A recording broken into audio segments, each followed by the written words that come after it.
Olá pessoal, tudo bem? Eu queria trazer um acontecimento que teve comigo ontem, né? Eu estava no salão de cabeleireiro e tinha uma pessoa falando extremamente alto. Todo mundo do salão ouviu o que aquela pessoa estava falando e com certeza aquilo me incomodou muito, até me deixou com dor de cabeça, porque ela estava numa lamúria profunda, reclamando da situação em que ela estava. E é óbvio que quando você pegar alguém nesse sentido fazendo isso, essa pessoa nada mais quer do que atenção. Ela está precisando de ajuda.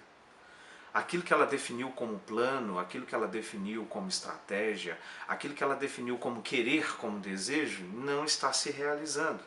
E aí vem a reclamação. Não é que as pessoas não têm que reclamar, mas é que quando eu só reclamo, quando eu não tenho nada de positivo a oferecer, com certeza eu não vou conseguir encontrar outros caminhos para resolver. E eu fui conversar com aquela pessoa. E eu fiz alguns pensamentos com ela, até que chegou ao final, ela falou assim, poxa, eu nunca tinha pensado nisso, eu já estava pensando em voltar para a minha terra. E você me fez pensar que talvez eu esteja focando nas coisas erradas, focando nos acontecimentos ruins.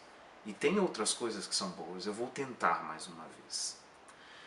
E isso me fez chamar a atenção para uma fala do Freud, né? Nos seus últimos livros, nas escritas que ele fez, fora atender o indivíduo e entender o mecanismo da psique, ele faz uma pergunta que é assim, por que as pessoas buscam a todo momento a sua infelicidade?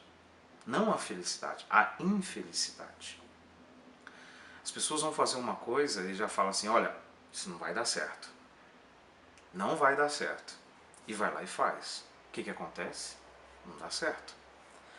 As pessoas vão a algum local e falam, poxa, não quero ir naquele local.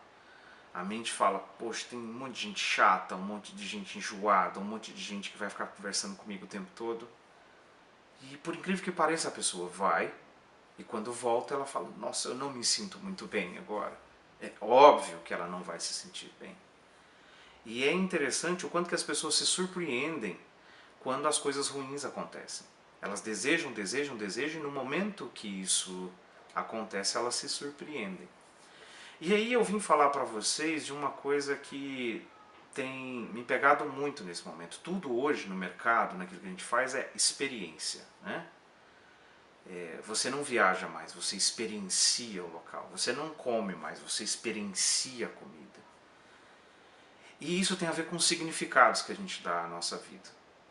Hoje, o mercado de autoajuda, e isso aqui não é autoajuda, eu quero colocar muito claro isso, essa coisa de ver todo mundo up, todo mundo legal, acorda, levanta, vamos lá, movimenta. Não, não, não. As pessoas precisam ir mais profundas na sua autoconsciência.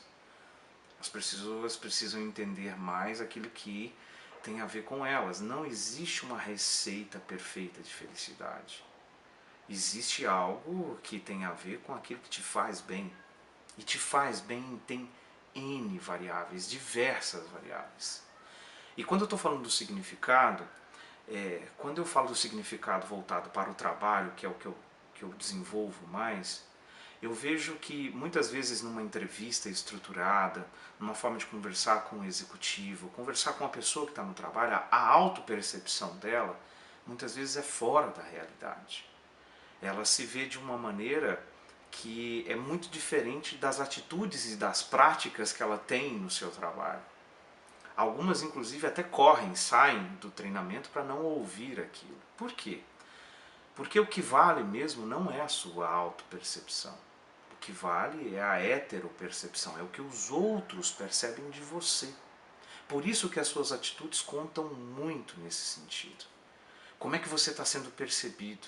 Como é que os significados e as atitudes estão sendo vistas pelo outro?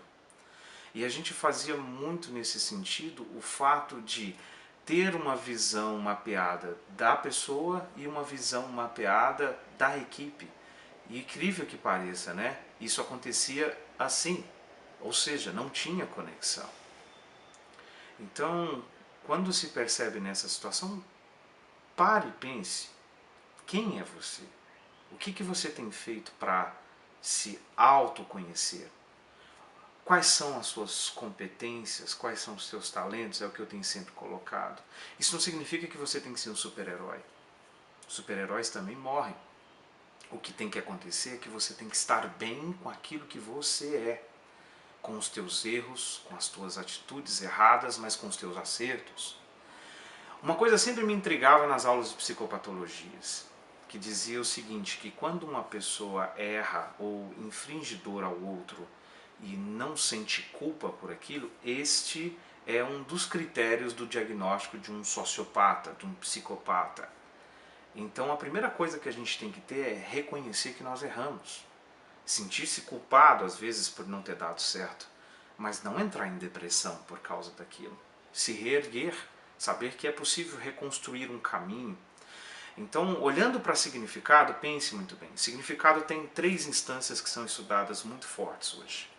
A primeira delas, pense muito bem no fato relacionado a que o significado do trabalho tem a ver com algo que te dá identidade, que te dá subjetividade, que te dá experiência. E trabalho não tem a ver com uma organização, trabalho tem a ver com atividades, com estar em movimento, com fazer algo gerar resultado. Então, gere primeiro isso. O segundo passo tem a ver justamente com o fato da centralidade do trabalho, que muitas vezes hoje é entendido como algo voltado à sobrevivência. Eu trabalho muito para eu sobreviver, eu trabalho muito para pagar as minhas contas, eu trabalho muito para prover a minha família. Esse é outro significado que as pessoas dão. E o terceiro, que eu faço pensar a vocês, é o trabalho gera realização. O trabalho me satisfaz, o trabalho me gera alegrias, o trabalho me gera completude. Então eu queria que você pensasse muito bem nesses 3 pontos. Se você trabalha pela dor, no sentido de falar que aquilo é escravizar, aquilo é difícil, a relação com o chefe é ruim, então eu te pergunto, o que você está fazendo aí? A outra é, eu trabalho para sobreviver, então eu tenho que pagar contas, eu tenho que pagar, todo mundo tem isso, são escolhas. E o último é, eu trabalho por realização. Não existe certo ou errado em nenhum destes significados. Existem escolhas. Como é que você tem escolhido o significado por trabalho que você desenvolve? Pense nisso, uma ótima reflexão para você. Deixe seus comentários aqui, traga novos conteúdos e a ideia é poder ajudar a refletir sobre o teu dia a dia no trabalho, na vida. Um abraço, até mais, tudo de bom.